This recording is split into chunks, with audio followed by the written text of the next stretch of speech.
ada 4 hal. Siapa yang oleh Allah diberikan keempat hal ini, sungguh dia telah diberikan kebaikan dunia dan sekaligus kebaikan akhirat. Kebaikan dunia juga kebaikan akhirat. Ini berarti belum tentu yang baik di dunia menurut kita akan berbuntut baik juga di akhirat. Tapi orang yang diberikan 4 hal ini, dia sungguh diberikan kebaikan dunia dan juga kebaikan akhirat nanti. Apa 4 perkara ini? Yang pertama, qalban syakir. Orang yang oleh Allah diberikan hati yang pandai bersyukur. Ada ungkapan, my heart is my home. Hatiku adalah rumahku. Kalau luas hati, rumah yang kecil besar rasanya. Kalau sempit hati, rumah yang besar pun kecil jadinya. Kalau hati sempit, rumah pun kecil, kiamat namanya. Orang yang hatinya pandai bersyukur, bisa mensyukuri nikmat. Dan dengan dia bersyukur, semakin bertambah nikmat itu kepadanya. Banyak orang kaya harta, tapi miskin hati. Ini gejala zaman kita sekarang. Di tengah gemerlapnya harta, dia tidak tahu mau diapakan harta yang banyak itu. Orang-orang sufi menjelaskan bahwa kaya itu ada 2 macam. Ada kaya majazi dan kaya hakiki. Yang disebut kaya majazi, kaya artifisial. Lahirnya dibaluti harta, tapi hatinya miskin. Hidupnya sudah serba ada, tapi dia masih merasa kurang. Rumahnya sudah titik air liur orang melihatnya, tapi dia masih merasa belum apa-apa. Mobilnya berdecak orang kagum melihatnya, tapi dia rasakan itu pun masih belum. Maka dia selalu miskin. Dalam sebaya cukup dia masih merasa kurang, maka hidupnya pun selalu kekurangan. Orang yang diberikan hati yang kaya, sungguh sebuah kebaikan. Hati yang kaya, hati yang luas. Kalau hati luas, tandanya 2, bisa mensyukuri nikmat dan tidak mengingkari apa yang diberikan Allah kepadanya. Tapi orang yang hatinya sempit biasanya tidak pandai mensyukuri nikmat. Dan lebih celaka lagi ini, tidak senang lihat orang lain mendapat nikmat. Orang seperti ini, ya susah gemuk. Sudah tidak bisa mensyukuri nikmat, tidak senang lihat orang lain mendapat nikmat. Tetangganya beli televisi saja dia demam. Nanti tetangganya beli sepeda motor, dia makin gawat, masuk rumah sakit. Di rumah sakit dengar tetangganya beli mobil, mati dia. Disiksa oleh perasaan sendiri. Begitu orang yang miskin hatinya. Orang yang diberikan hati yang pandai bersyukur, sudah diberikan kebahagiaan dunia dan kebaikan akhirat. Ini yang pertama. Yang kedua, walisanan zakira.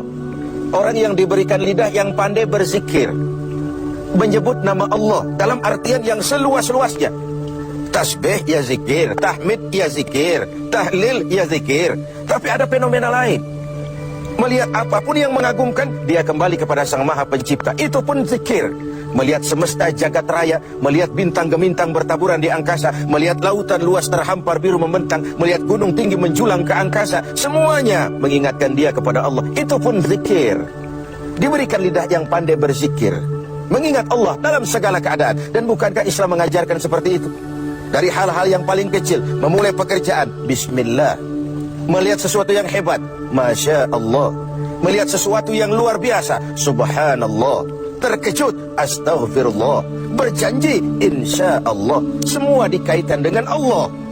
Inilah zikir itu. Hidup yang larut dalam alur ketuhanan. Yang ketiga, wabadanan alal bala'i sabira. Beruntung orang, diberikan kebaikan orang, kalau dia dikaruniai badan yang tegar menghadapi bencana, tegar menghadapi cobaan, kuat menghadapi tantangan. Tantangan itu penting. So, kalau tidak ada tantangan, kita akan tidur. Cobaan juga kita perlukan. Tapi kalau kita tidak sanggup menahannya, larut oleh cobaan itu, kita akan kalah karenanya. Orang yang baik, diberikan kebaikan dunia akhirat, punya badan yang tegar menghadapi cobaan. Apa cobaan Allah? 2 macam. Satu ayat menjelaskan, wa nabluukum bil khairi wasyarri.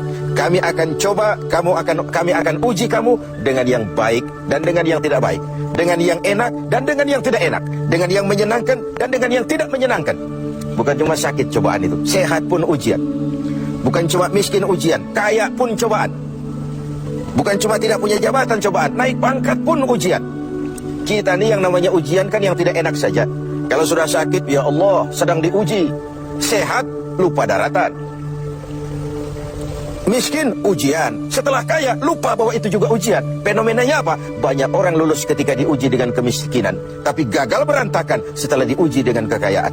Ketika miskin dia hamba Allah, setelah kaya dia pindah menjadi hamba harta. Belum pernah ada orang datang mengeluh, Pak Ustadz, saya sedang diuji oleh Tuhan. Kenapa Pak? Uang saya sedang banyak. Belum pernah. Kalau sudah bangkrut, miskin, baru merasa diuji. Bukankah sejarah syarat dengan contoh? La nufarriqu baina ahadim min rusuli. Kami tidak membeda-bedakan para rasul. Tidak ada rasul yang anak emaskan. Semuanya diuji, semuanya ditempa, semuanya digembleng. Semuanya tegar seperti batu karang di tengah samudra. Walau tiap hari dihempas ombak, dihantam gelombang, dia tetap berdiri dengan tegar. Begitulah orang yang diberikan kebaikan oleh Allah. Lain dengan orang yang loyo, sedikit kena kesulitan seperti ayam sampar, kerakap tumbuh di batu, hidup segan mati pun tak mau. Skeptis, pesimis. Apa yang bisa kita lakukan kalau dasar hidup kita sudah skeptis dan pesimis itu tadi? Hidup ini adalah cobaan. Semakin tinggi kualitas keimanan, semakin berat cobaan itu. Semakin kokoh berpegang kepada agama, semakin kuat pula cobaan datang menerpa. Yang terakhir, orang yang diberikan kebaikan dunia akhirat, wa zaujatan salihatan, diberikan istri yang salihah, pendamping. Tidak ada suami bisa sukses jadi apapun dia tanpa peran serta dan dukungan istrinya. Itu sebabnya baginda Rasul menikah dengan Sayyidatuna Khadijah. Apa yang jadi pertimbangan beliau? Mengawini seorang janda yang umurnya 15 tahun lebih tua pula dari beliau. Kalau sekedar memperturutkan hawa nafsu, mestinya tidak Khadijah yang dipilih oleh baginda Rasul. Mestinya, kalau istilah kita sekarang cari ABG saja. Tapi jelas baginda Rasul bukan cuma sekedar mencari istri, beliau mencari seorang pendamping. Apa bedanya ini? Tiap perempuan bisa jadi istri, memang, tapi tidak tiap istri bisa jadi pendamping. Itu dibuktikan dalam sejarah. Orang lain belum beriman, Khadijah iman. Orang lain memusuhi Nabi, Khadijah mengorbankan hartanya untuk membantu perjuangan Nabi. Saat Nabi terkena kesulitan, Khadijah tampil jadi penghibur, Khadijah tampil jadi pembela. Ketika pertama kali berhadapan dengan malaikat Jibril menyampaikan wahyu, Rasulullah gemetar seperti orang demam. Kembali ke rumah, "Dhammiluni ya Khadijah, selimuti saya Khadijah, selimuti." Kenapa bang? Barusan turun Jibril, dia katakan begini, saya khawatir Khadijah. Khadijah mengerti suaminya mengalami semacam frozen emotional attitude. Sebagai istri yang bijak, pendamping yang baik, beliau tampil, "Kalla ma yukhzikallahu abada." Jangan khawatir bang, Allah tidak akan menyusahkan abang untuk selamanya. Tenanglah ini. Rumah tangga adalah awal kesuksesan kita di tempat lain. Karena itu, kalau diberikan istri yang soleha, itu sudah kebaikan dunia dan kebaikan akhirat. Seorang pejabat yang jujur, polos, lugu, sederhana, bisa jadi koruptor ulung kalau dikipas-kipasi oleh istrinya. Suami-suami yang berstatus DKI, di bawah kekuasaan istri,